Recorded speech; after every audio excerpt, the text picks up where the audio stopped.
السلام عليكم ورحمة الله وبركاته. أهلا وسهلا فيكم أصدقائي في قناة المطبخ السوري مع الشيف أبو العيد. وصفتنا اليوم كتير مميزة. راح نحضر اليوم مناقيش بالجبنة والزعتر.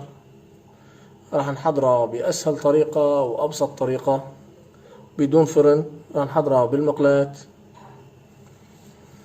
بداية أول شغلة بدي أحط عندي هون كاستين مي دافيات، يعني دافيات سخنة ما بصير، ما يمشي حالها، لا تكون دافية. وعندي نص كاسة زيت،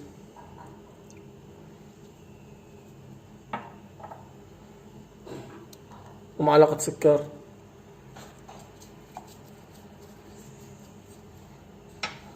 وعندي ظرف خميري.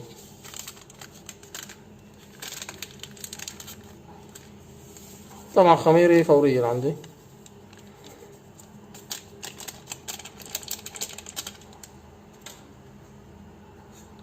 هلا راح اخلط المكونات واستنى الخميرة لبين ما تخمر عندي او تفور. مشان المي الدافي، يعني ضروري تكون مي دافي، لا هي سخنة ولا هي باردة، لانه اذا كانت سخنة الخميرة بتخرب، واذا كانت باردة ما بتتفاعل بسرعة، الخميرة ما بتخمر بسرعة. فضروري تكون دافية، يعني بحيث الجسم، يعني اذا واحد حط اصبعته بكاسة المي يتحملها، يعني الجسم يتحملها.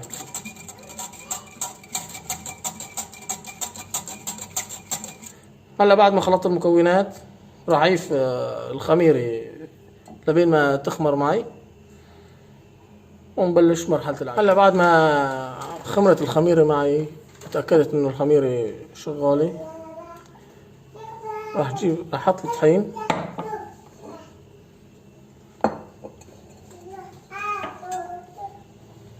طبعا طحين ابيض، اللي عم بستخدمه طحين ابيض كالعادي. ننخل الطحين. راح احط انا 6 كاسات، 6 كاسات طحين، وبيختلف قياس الطحين، يختلف من طحين لطحين، يعني احتمال يلزمنا شوي واحتمال ما يلزمنا.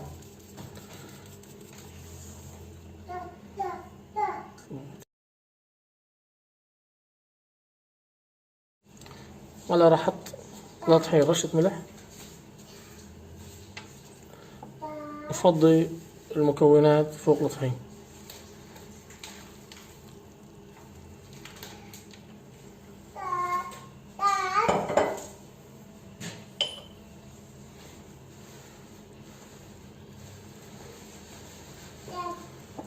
هلا راح اعجن العجينة.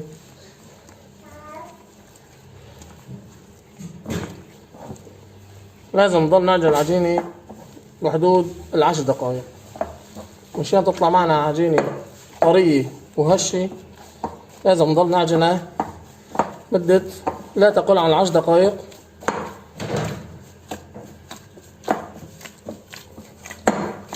حتى تطلع عجينة عنا طرية وهشة.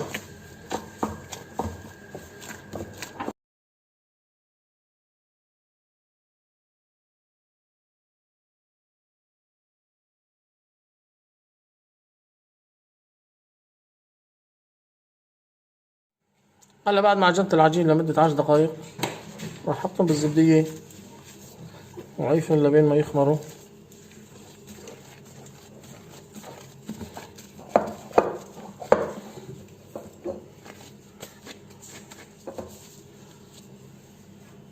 راح ادهن الزبدية شوية زيت مشان ما تلتصق معي العجينة.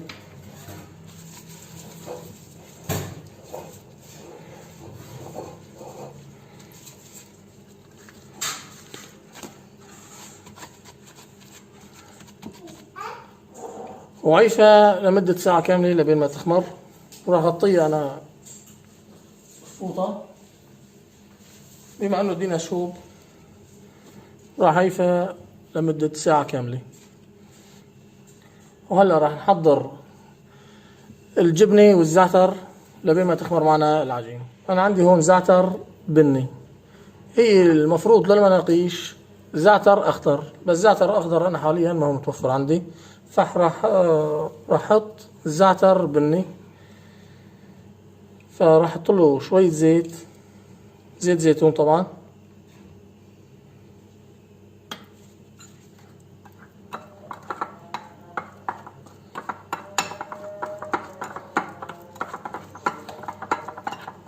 طبعا الزعتر الأخضر بيجي فيه نكهة الزعتر أقوى من الزعتر البني، فأنا راح أعوض نكهة الزعتر. عندي أنا ورق زعتر ناقعه بزيت زيتون، راح أحط معلقتين زيت من الزيت اللي ناقعه بورق الزعتر، راح يعطيني نفس الطعمة تبع الزعتر الأخضر، وهيك بصير قوام معي. على زعتر المناقيش هيك لازم يكون قوام الزعتر معه. وعندي جبنة شلل وعندي جبنة قشقوان، هدول راح احطهم مع بعضهم. السلام عليكم. هلا بعد ما خمرت معي العجينة راح رقة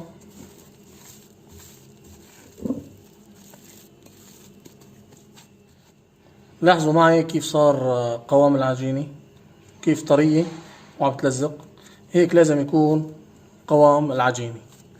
أنا راح هلا قطعها وسويها لطابات صغيرة.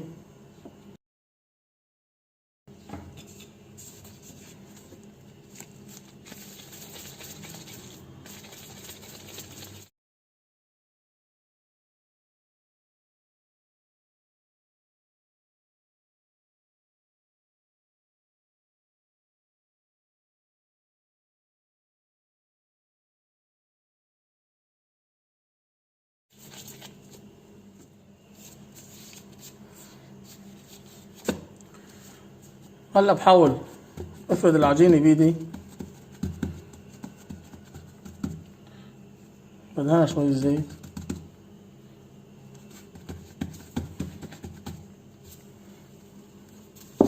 بحاول سويها على شكل دائري.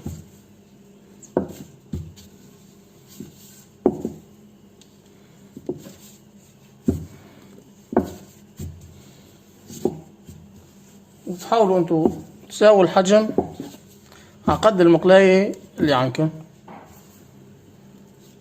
كبيرة صغيرة على قد المقلاية. انتوا شلون بتحبوا سوا.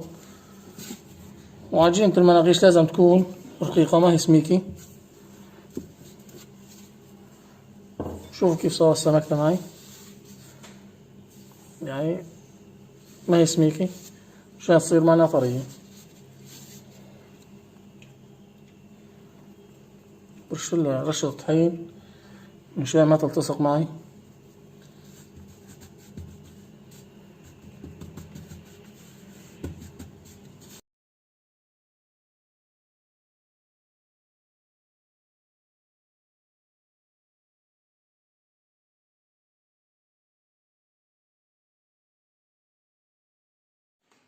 هلا بشغل الغاز وبهديه على اخر عيار، واستنى المقلاي لبين ما تسخن. هلا بعد ما حمت معي المقلاي راح احط رغيف، راح حمصه او راح اعطيه لدعة صغيرة وبعدين اقلبه على الطرف الثاني. هلا بعد ما اخذ لدعة راح اقلبه،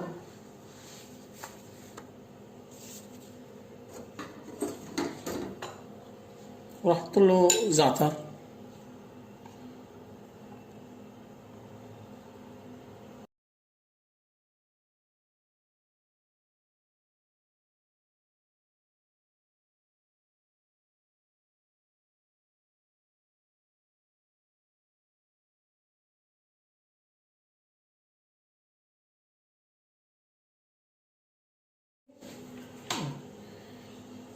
هلا راح سوي الجبنة،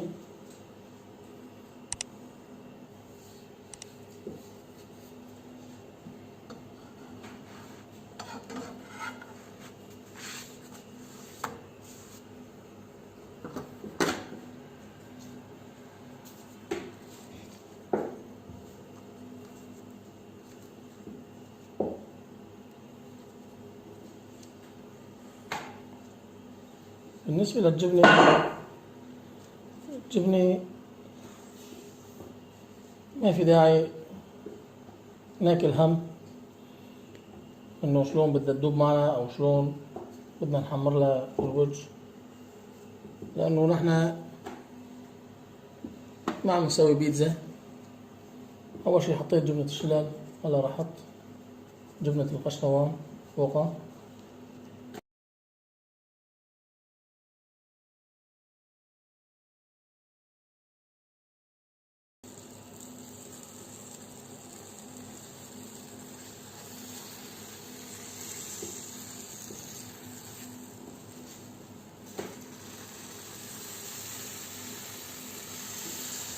لاحظ كيف دايما معنا الجبنة يكون طلعت نتيجة الفطاير معنا، بنشوفها كيف صارت طرية ما عم تتكسر معنا، وعنا الجبنة شوف كيف دابت معنا الجبنة.